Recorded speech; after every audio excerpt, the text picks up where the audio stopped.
There's a ton of noise out there. So how do you get decision makers to pay attention to your brand? Start a podcast and invite your ideal clients to be guests on your show. Learn more at sweetfishmedia.com.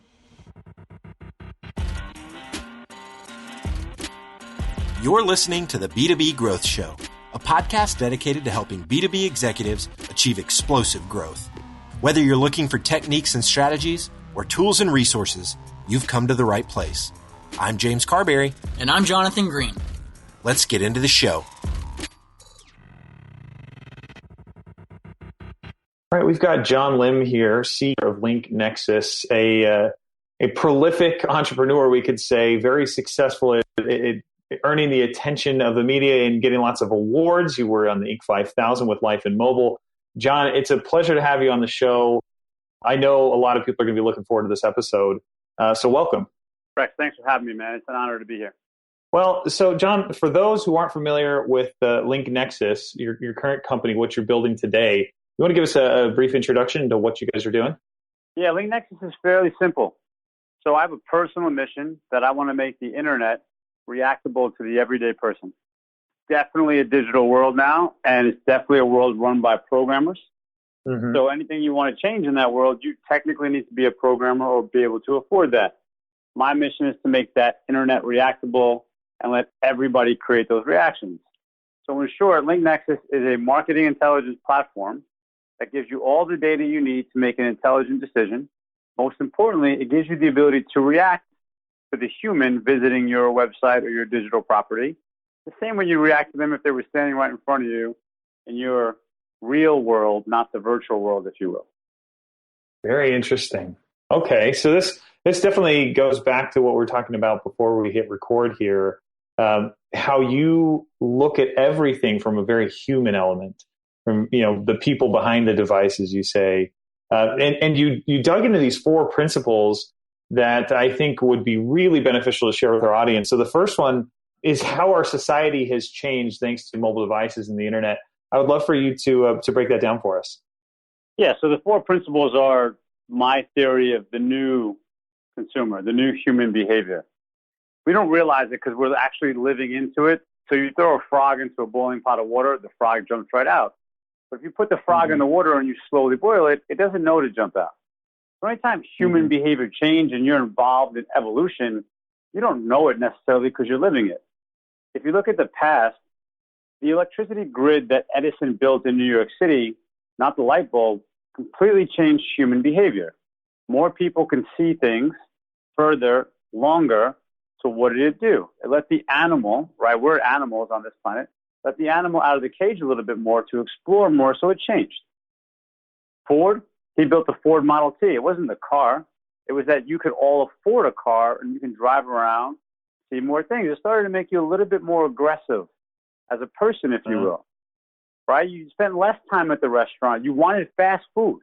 Think of why fast food was invented, so you can get it and go, because you had people to see, places to go, people to see. Well, when the iPhone came out 10 years ago, we didn't know this. It wasn't the first smartphone, but it's the phone that started to garnish mass adoption. So now everybody has a so-called smartphone. So I believe Google created the I want it now society. That information, the mobile device created the I need it now society. And I joke often, Rex, because I'm a New York City native, that we get accused of a lot of things being a New Yorker. So we get accused of being aggressive or rude. We get accused of being distrusting. Well, the truth is, yes, we might be a little distrusting because we've gotten hustled or things of that nature. However, we believe that we can't win the lottery because New Yorkers never win the lottery. We're jaded in that case. You want to win the lottery as a New Yorker? Go to Ohio. We believe that we have so many things to do and so little time to do it, and that's the New York Minute. So we get a bad rap. But every mobile user now is fast. They're a native New Yorker. I need it now. Tell me the answer now. So we live now in an I need it now society. Are you seeing businesses becoming reactive to that are trying to catch up to that huge shift, that huge swing in momentum for the consumer? Or is that something, it sounds like that's what you're trying to do with LinkNexus, is make it easier for people and businesses to accomplish that. Are people even doubt about aware it. of that today? How big that shift is? So I think I think everybody's aware, right? But I think your major companies had the money and the power to build your Facebook bots or have a live person on social media respond immediately. So McDonald's, it's interesting. If you look at, better yet, a Wendy's, each individual Facebook, when you Google when you Google Wendy's Facebook, you get to Facebook. And inside Facebook, each store has their own Wendy's logo and Wendy's Facebook page.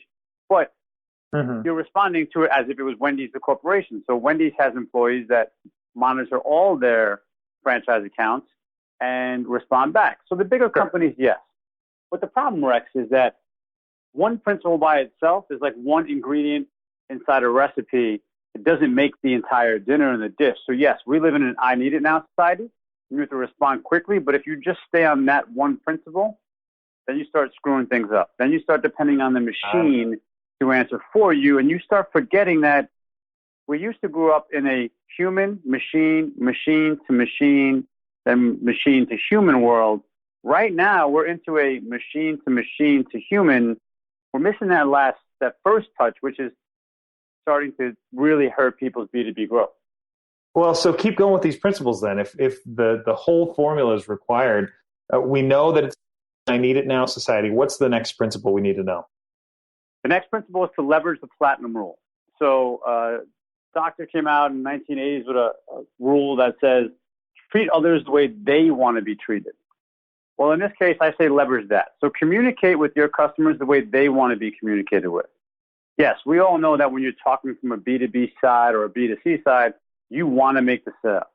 So if I walk into your office, Rex, I'm going to say, I want to sell that to you today. I want to get paid more money. I want the happiness of knowing that I sold something. That's a lot of right? It's a lot of selfishness in those languages. Meanwhile, what does Rex care about? Rex cares about his business, himself, his stuff. So what you have to do is realize that the speed of people are moving quicker.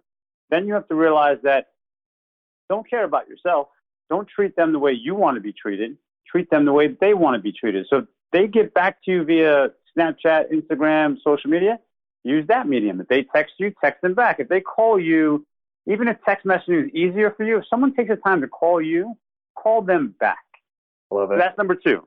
100%. Number 3 is in this data-driven market world, it's a very, very simple human rule. Number 3 is just because you can doesn't mean you should. So we have all this access to data. I can learn all about you and what you post on social media and what you post on, your articles and podcasts and the rest. Just because I have that data doesn't mean I should use that. You forget that if you walk up to somebody off the street, you don't know who they are. And I walk up to you, Rex, and I say, hey, Rex, how you doing, man? I just saw you came back from Bahamas. You stood at Atlantis. I love that resort. I was there like a week ago with my kids. By the way, man, it's insane how much we have in common. Like, you have a French bulldog, I have a French bulldog. About 30 seconds into this conversation, you're going to look at me and say, okay, either this guy's off his meds, where can I run? What am I doing? Am I trapped? You're going to protect. Your natural instinct is to protect yourself. So again, just because you can doesn't mean you should. Don't talk to people as if you know them when you don't. Don't send that email as if it's intimate and it's, hey, man, why didn't you get back to me? I don't even know who you are. Why would I get back to you? Those tactics don't work. They make humans angry or defensive, if you will. Sure. I was just going to mention, we see this in marketing time and time and time again. It's bled into sales as well, like direct, outbound selling. 100% understand where you're coming from there. Just because you can doesn't mean you should. I love it. All right, keep going. So the last one is the mobile device, which I grew up on. It's how I started my first company, if you will. The mobile device is your sixth sense. It's not a phone. It's not a computer. It's actually part of your humanity. So if you take any of your 5 senses that you're born with and you eliminate one of those senses for about 27 minutes, if you shut your eyes in the middle of the daytime and you force your eyes to be shut by a blindfold, in about 25, 27 minutes, the other senses in your body start to get heightened. Your brain knows you're awake. It knows you should see, but it can't see, so it's trying to compute what's going on.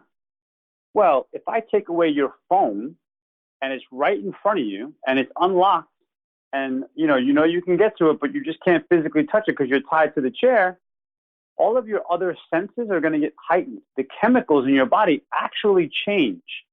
So the mobile device is your sixth sense. You have to keep that in mind when you're communicating to individuals on their mobile phone, when they pull out their mobile phone, and when you're marketing to them on their mobile device. Recognize that that's part of their humanity. It's an extension of their humanity. It's not a computer or a phone. That's interesting. Do you see that changing if you go internationally? Because I've talked to companies who are asking the question, Rex, should we send text messages to prospective customers? And, in Europe, they say that they do it all the time and they expect to get, these kind of cold messages to them via their cell phone. And to me, I thought, no, you wouldn't dare approach me on my cell phone. I have, friends and colleagues who don't believe the same thing, but it's interesting that it is your sixth sense as part of your humanity.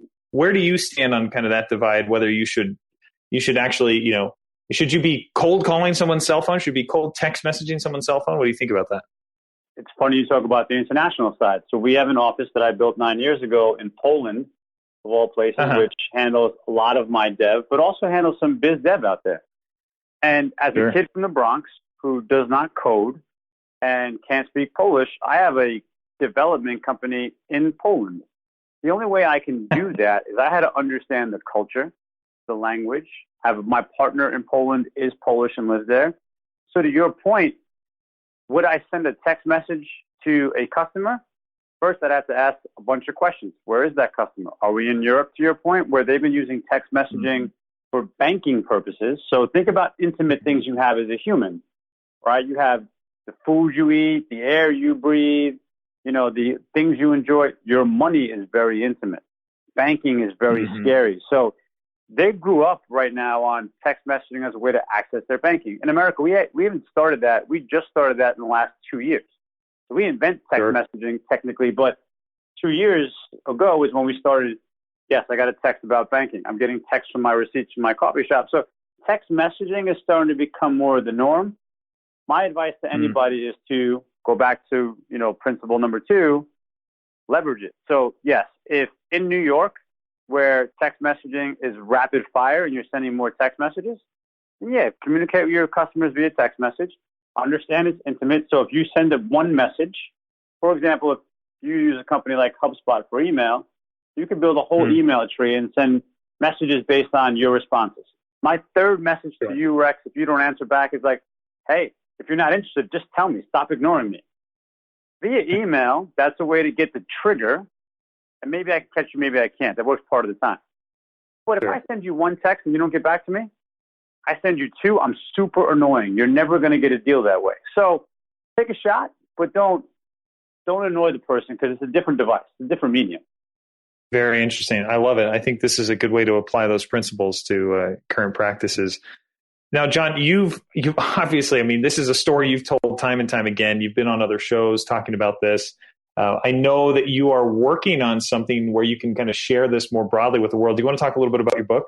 Yeah, I'm happy to. Right now, createforthehuman.com, I put the principles up there, right? As a young entrepreneur who had to fight for every single thing I got, I'm super blessed to be where I am. I shouldn't be. If you took my pedigree on paper, this kid should have been nothing for his entire life. So I like to give back as much. My saying is very simple. If you want to get something in life, you want to get ahead, you want to make more money, you want to do something, you have to give more to get more. And give 10 times more than you think you're going to get, and the universe will pay you back in that case. So createforthehuman.com has the principles up. They're free to the world. I want everybody to have them, understand them, help market better. And the book, Create for the Human, Forget the Device, will be coming out at the end of the year. And it'll be in all the typical places, your Amazon, Barnes & Nobles, online, on the site. So absolutely. Createforthehuman.com is the best way to follow the stuff that we're doing and starting to put together. That's great. I love that you're sharing the principles just out there broadly, that anybody can have access to them. I'll be interested to read the book and dive a little more deeply into kind of your philosophy, maybe some practical applications. Just excited to see that come to fruition and get into the public's hands here. John, it's been a pleasure. I think that these principles are things that we need to draw on repeatedly as marketing and sales professionals and leaders. We need to continue to think, especially in a world of increased automation and technology, between us and the other humans on the other side of the phone or the text or the email. These are great reminders. So I appreciate you sharing them with us today. Any last thoughts you want to share with the audience here? Just use common sense. We grew up in the internet days, and what people don't realize, the internet lacks common sense. It never had to have those human moments that you and I grew up with that taught us common sense, like, hey, don't pick on the big guy because he's going to hit you and hurt. Like, these are things that you learn in life before you touch a machine. Now that my kids and other kids younger are touching machines earlier, all the marketers out there, just remember how to have a regular conversation and then use the machine to have millions of those conversations. But start off remembering that marketing, sales, it's 101. You got to pull that emotional cord, and that's a human-to-human thing. The machine is just a tool. It's not the end-all, be-all. Perfect reminder. Well, John, thanks again for being on the show. Love that final reminder there. And if people want to follow you other than createforthehuman.com, it looks like they can find you on LinkedIn, anywhere else that you share content regularly. LinkedIn, Instagram, Twitter. So you can find me in all the places. Create for the Human has all aspects of how to follow me, track me. I'm a very open individual, not hard to track down. Very good. All right, John, thanks so much. Rex, I really appreciate it. Thanks for having me. There are lots of ways to build a community, and we've chosen to build the B2B growth community through this podcast. But because of the way podcasts work, it's really hard to engage with our listeners. And without engagement, it's tough to build a great community.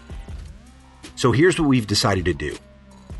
We're organizing small dinners across the country with our listeners and guests. No sales pitches, no agenda, just great conversations with like-minded people. We'll talk business, we'll talk family, we'll talk goals and dreams. We'll build friendships. So if you'd like to be a part of a B2B growth dinner in a city near you, go to b2bgrowthdinners.com. That's b2bgrowthdinners.com. Thank you so much for listening. Until next time.